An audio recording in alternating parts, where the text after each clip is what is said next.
Bonjour tout le monde. Alors on se retrouve pour la lecture d'un nouvel extrait de Le Peuple du Spleen. Donc ça sera le dernier extrait que je vous lirai avant de passer à autre chose. Et cet extrait s'appelle donc Le Vieux Scooter. Il s'agit du premier monologue qui ouvre le recueil. Tu ne sais pas que cela fait 3 ans que Mathieu ne m'a pas enfourché pour aller faire le tour de la ville comme il en avait l'habitude autrefois. 3 ans. Oui, c'est énorme.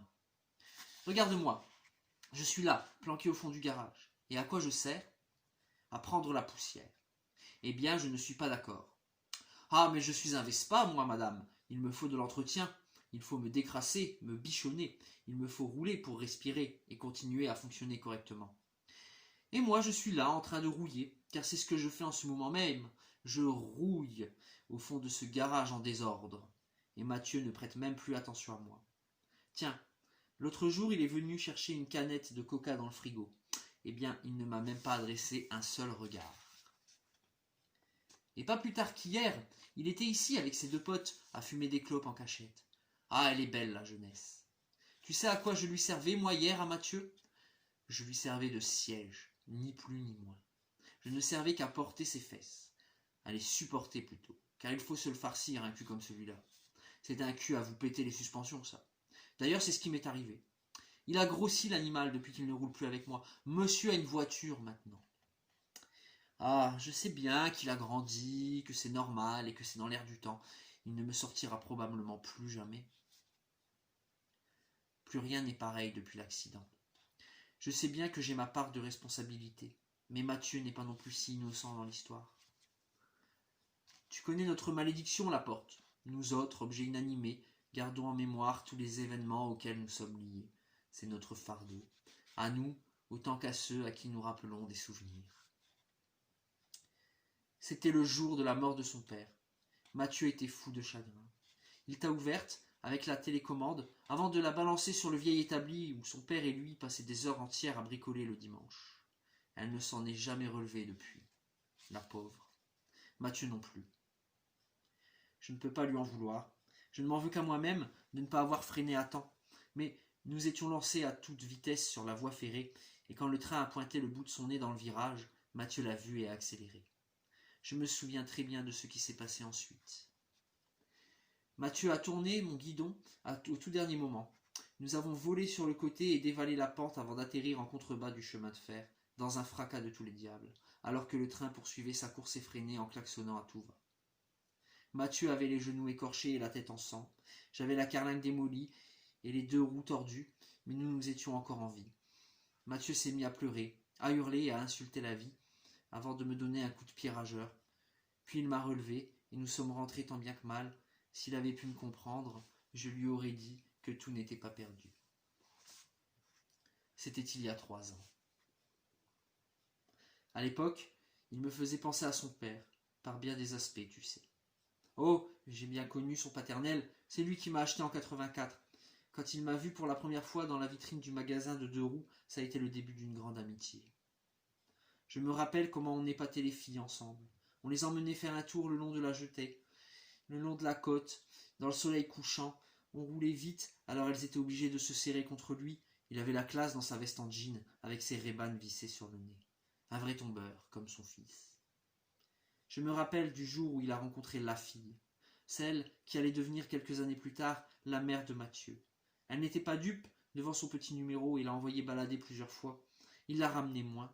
On ne roulait plus que lui et moi, comme 2 loups solitaires. Fini de faire monter les filles à l'arrière, il n'avait plus qu'elle dans le cœur et dans la tête. On passait des heures assis sur la plage à contempler la mer, le roulis des vagues qui allaient et venaient. Un jour, elle marchait le long de la jetée et elle nous a vus. Elle est descendue sur le sable pendant que le soleil descendait lentement derrière l'horizon et elle s'est assise à côté de nous. Dès lors, on ne se quitta plus. Je les emmenais en balade ou bien en pique-nique, roulant sur le chemin cabossé à travers le bois. Et puis Mathieu est né. Son père a trouvé du travail, ils ont acheté le pavillon. Il me sortait de moins en moins du garage. Les folles chevauchées ont repris une fois que Mathieu eut grandi un peu. Elles étaient juste un peu moins folles. Le tour du quartier avec le petit Mathieu devant et sa maman derrière Le bricolage du week-end, une fuite à colmater par-ci, une pièce à changer par-là. La vie a suivi son cours. Le temps est passé tranquillement. Le matin du jour de ses 15 ans, Mathieu m'a reçu en cadeau d'anniversaire. Tu te souviens de la joie que ça a été? Pour lui comme pour moi. J'ai recommencé à rouler le long de la côte et à promener les filles, à faire quelques cascades aussi, mais ça c'est un secret entre nous. Je sais que je rappelle pas mal de souvenirs à Mathieu. Il pourrait au moins me revendre, que je serve encore un peu. Mon rêve, ça serait de faire des courses urbaines. Rouler, rouler, rouler. Me prendre un mur et finir à la casse.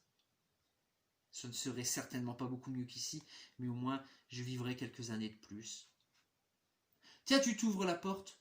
Ah, c'est Mathieu qui revient au volant de sa voiture flambant neuve. Quelle poufiasse celle-là.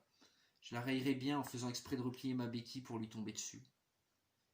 Évidemment, je ne ferai jamais le poids face à une BMW série 4 coupé cabriolet. Ça me rend tellement triste.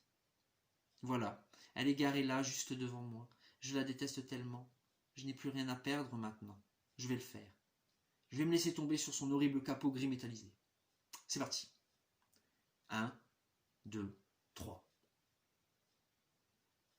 Mathieu m'a finalement mis en vente. Il a fallu ce tragique événement pour qu'il se souvienne enfin de moi. Alors voilà, demain je quitterai ce garage poussiéreux pour peut-être finir en pièces détachées. Oh non, je n'ai plus l'espoir de rouler encore. Pas depuis la sortie du nouveau Piaggio MP3. Alors adieu, tu vas me manquer toi, la vieille porte de garage automatique. Voilà, c'était donc Le Vieux Scooter. Dernier extrait de Le Peuple du Spleen. On va certainement passer à autre chose maintenant. Mon nouveau livre, une nouvelle pièce de théâtre élémentaire, La lumière et les ténèbres, sort en septembre de cette année. Je vous en dirai certainement plus à ce sujet dans d'autres vidéos ou sur Facebook ou Instagram ou les deux. Voilà. Une bonne soirée. Merci d'avoir regardé cette vidéo. À très bientôt sur cette chaîne et sur les autres réseaux sociaux.